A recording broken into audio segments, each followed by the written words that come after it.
Poppy SSC English second paper এই বইটি থেকে কমপ্লিটিং সেন্টেন্স পড়া হচ্ছে। তো 150-এর এতে বলছে যে penicillin is a medicine which is an antibiotic. অর্থাৎ পেনিসিলিন হলো এক ধরনের অ্যান্টিবায়োটিক। বি নাম্বারে বলছে dash he walked on food. এটা এরকম হবে যে অ্যাজ হি ওয়াজ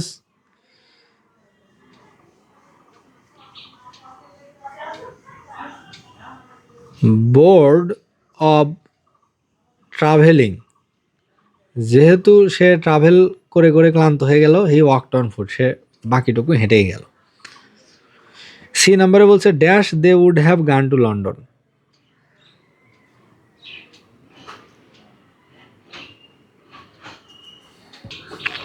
এটা হবে if they had got visa, তারা যদি ভিসা পেত তাহলে তারা লন্ডনে চলে যেত।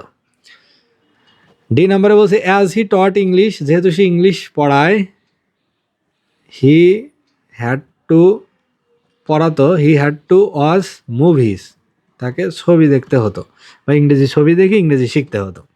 ই নাম্বারে বলছে read slowly lest you should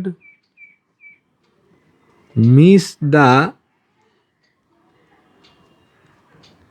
কি পয়েন্ট, অর্থাৎ মূল বক্তব্য যেন ছুটে না যায় এই জন্য ধীরে ধীরে পড়ো।